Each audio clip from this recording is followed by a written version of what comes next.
ये काले दिवस का भाजपा के ऊपर या फिर किसान आंदोलन में आगे?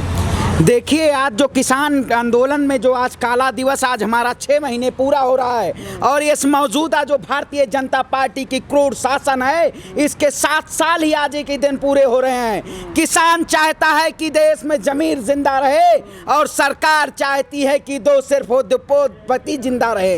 ये जो मौजूदा सरकार है ये सिर्फ और सिर्फ उद्योगपतियों के लिए काम कर रही है। अभी देखिए आप, देश में गेहूं, चावल या सरसों किसी की कीमत तय नहीं होती है। ऑनलाइन खरीद सिर्फ और सिर्फ व्यापार बना के आपका 10 रुपए 5 रुपए में खरीद लिया जाता है और उसको काले बाजारी करके, यही पतंजलि हुआ बड़े बड़े उद्योगपति कंपनियां हुई 200-200 और 300-300 रुपए का चावल का पैकेट बना के बेचती हैं और हमारे धान को सिर्फ और सिर्फ पत्रकार महोदय 10 और 15 रुपए में चंद मूल्यांकन करके और खरीद लेती हैं। ये सिर्फ और सिर्फ इसको संकेत किया जा रहा है कि अगर आप हमारे जो तीनों मांगे हैं, तीनों काले कानून हैं जो आपने कोरोना जैसी वैश्विक महामारी में आप लाए थे, अगर उन तीनों काले कानूनों को वापस नहीं लेते हैं, एमएसपी पे गारंटेड कानून नहीं बनाते हैं, तो आप देखिएगा जैसे बंगाल और अभी आपने कल गुजरात में देखा होगा, भारतीय जनता पार्टी पंचायत चुनाव में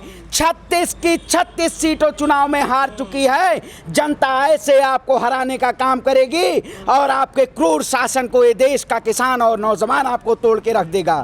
क्या लगता है, योगी जी की कुर्सी खतरे में है? देखिए, पूरी तरह से योगी जी की भी कुर्सी खतरे में आएगी। और जो भी आपने देखा अभी बंगाल के अंदर जो चुनाव हुए थे वहाँ पर ये भारतीय जनता पार्टी की जो है सरकार नहीं बनी, केवल 100 के अंदर सिमट के रह गई।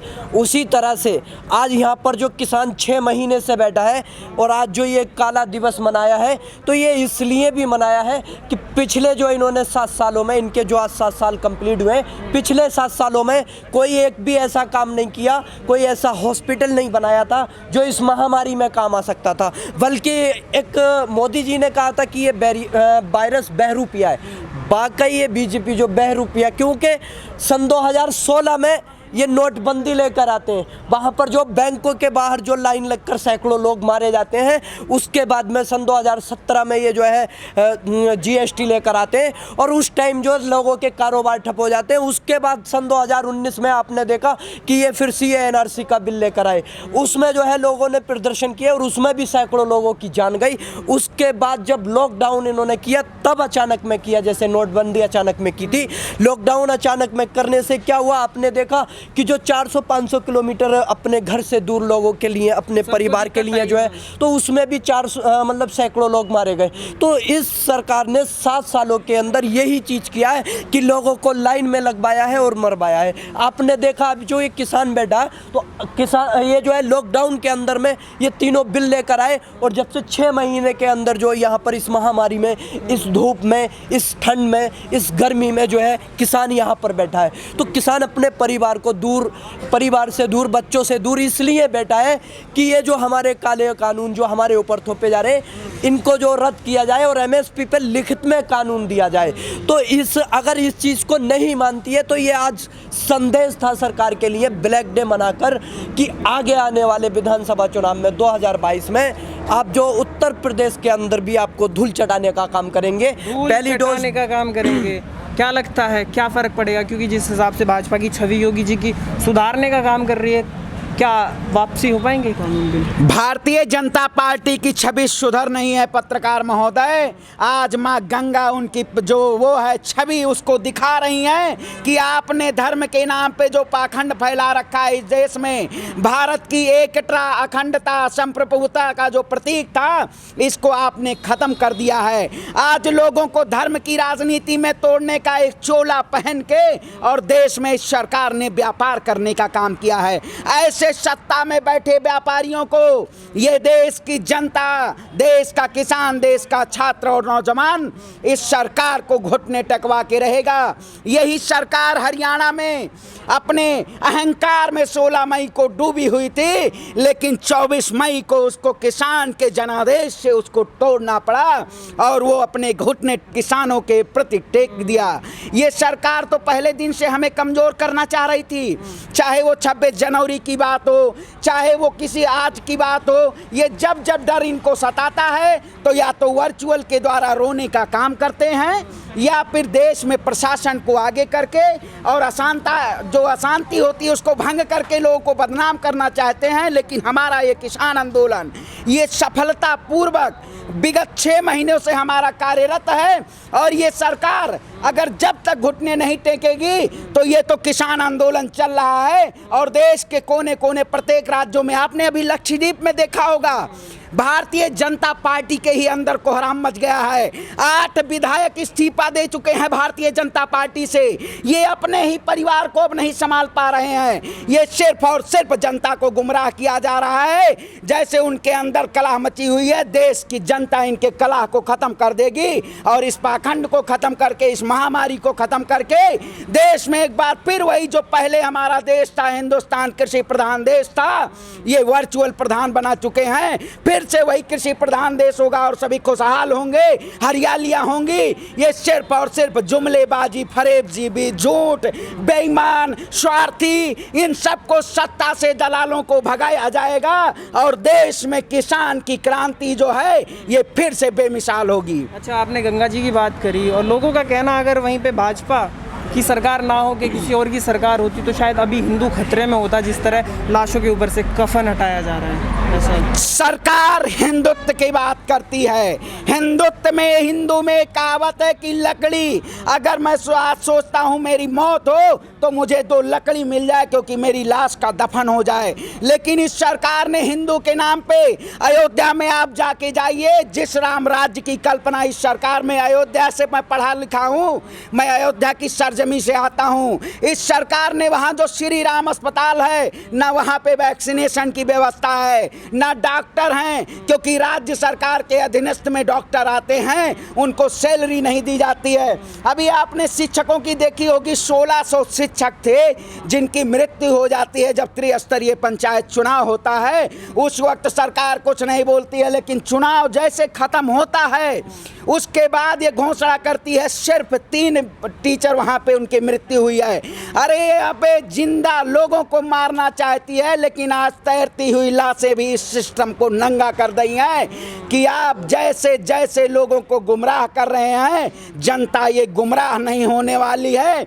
आप स्ट्रीम मीडिया को रखेल बना सकते हैं, इनके भक्त अभी ट्विटर, फेसबुक, इंस्टाग्राम बैन करने की बात करते हैं, लेकिन आप देश के जवान और किसान की आवाज़ को नहीं दबा सकते हैं। अगर कोई भी चीज़ें, ये देखें NIA के थ्रू, CBI के थ्रू, सुप्रीम कोर्ट अगर केंद्र सरकार को फटकार लगाती है कि आप वैक्सीनेशन और ऑक्सीजन की नहीं व्यवस्था, दोनों सरकारों को, राज्य और केंद्र को, तो सुप्रीम कोर्ट की जो 6 सदस्यीय टीम थी पहले किसानों के लिए गठित की गई थी, आखिर वो कहाँ है? अगर किसान चला जाता तो ये किसानों को दबा के और कुचला के शासन करते, लेकिन इस सरकार ने गलत व्यक्ति से पंगा ले लिया है। छात्रों से पंगा लिया होता या और किससे तो सुधर जाती, लेकिन देश के पालनहार से इस सरकार ने पंगा लिया है।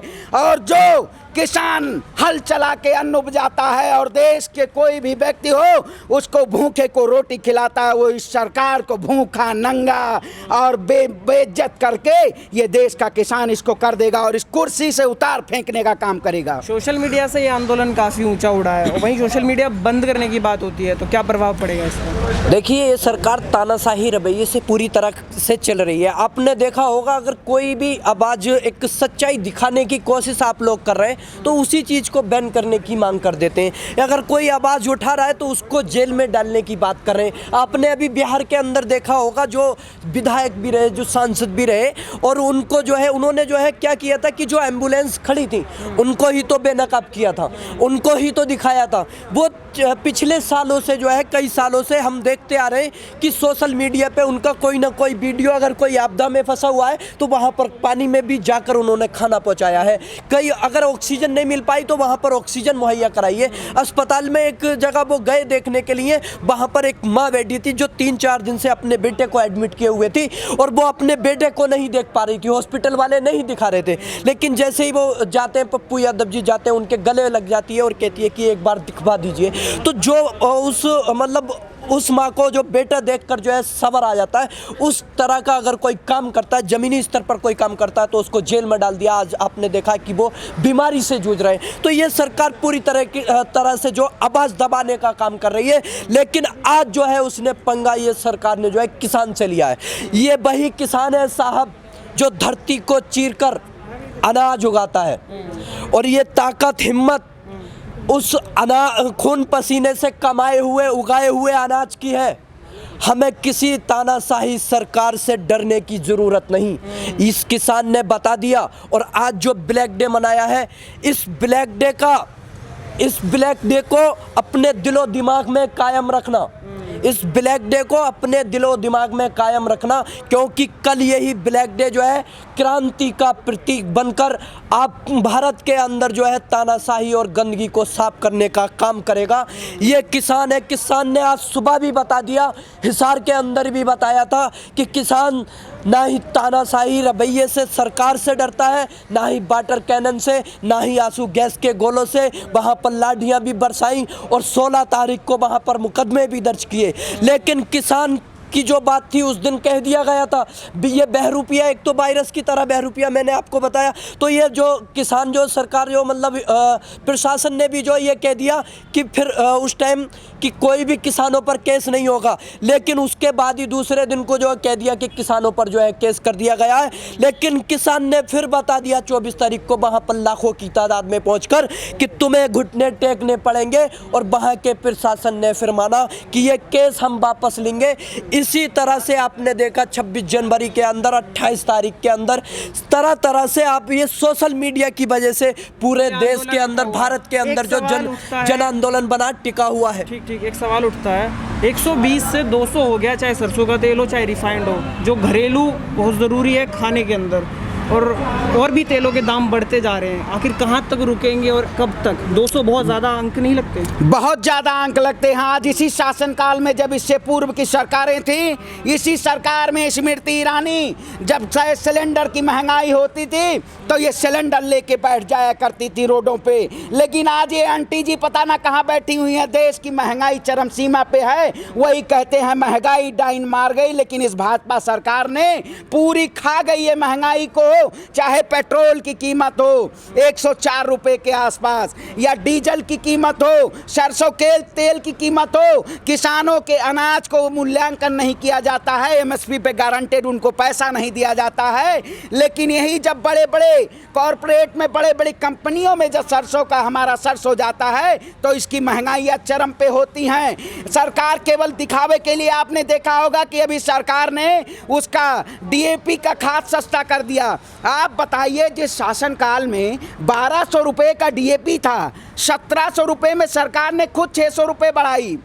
उसके बाद महंगाई नहीं हुई, बोरी में 1900 रुपये लिख के नहीं आया, 2400 रुपये। लेकिन सरकार कह रही है कि इतने करोड़ क्या मैंने सब्सिडी दे दिया। अरे झूठ और फरेबी के लोग हैं, ये फरेब में जीना चाहते हैं और जनता को जिलाना चाहते हैं। अडोल्फ हिटलर ने एक बार संसद भवन में मुर्गा लेके गया और मुर्गे को ऐसे फेंक दिया, तो वहाँ पे जब वो बैठे हुए थे स्पीकर, उन्होंने कहा ये क्यों आप मुर्गा लेकर आए हो? तो उन्होंने कहा साहब देखो कि अभी इस मुर्गे का पंख जब नोचने लगे तो उन्होंने कहा सर देखिए ये मुर्गा फड़फड़ा रहा है, लेकिन जब उस मुर्गे को उसी में फेंक दिया तो उन्होंने एक दाना दिया, वो मुर्गा आने लगा। तो ये जो केंद्र सरकार है ये सिर्फ वही जनता को समझना चाहती है कि 1000 रुपये 500 रुपये चंद रुपयों में देके और किसानों की ज़मीर को खरीदा जाए। लेकिन ये ज़मीर को नहीं खरीद पाएंगे, क्योंकि देश का किसान अडिग है और देश के चारों बॉर्डरों पर बैठा हुआ है। वो आपने देखा होगा, चाहे गाँव से हो या कहीं शहर से हो, सभी लोगों ने किसानों का समर्थन किया है। काला झंडा लगा के और काला शर्ट पहन के, टी शर्ट पहन के ये किया है कि हम अनाज खाते हैं किसानों के उगाए हुए को, हम किसानों के साथ हैं, सरकार के साथ नहीं है। इसीलिए आज चारों तरफ से भारतीय जनता पार्टी की सरकार जाती जा रही है और इसको ख़त्म करके ये देश का किसान ही ख़त्म करेगा इस सरकार को।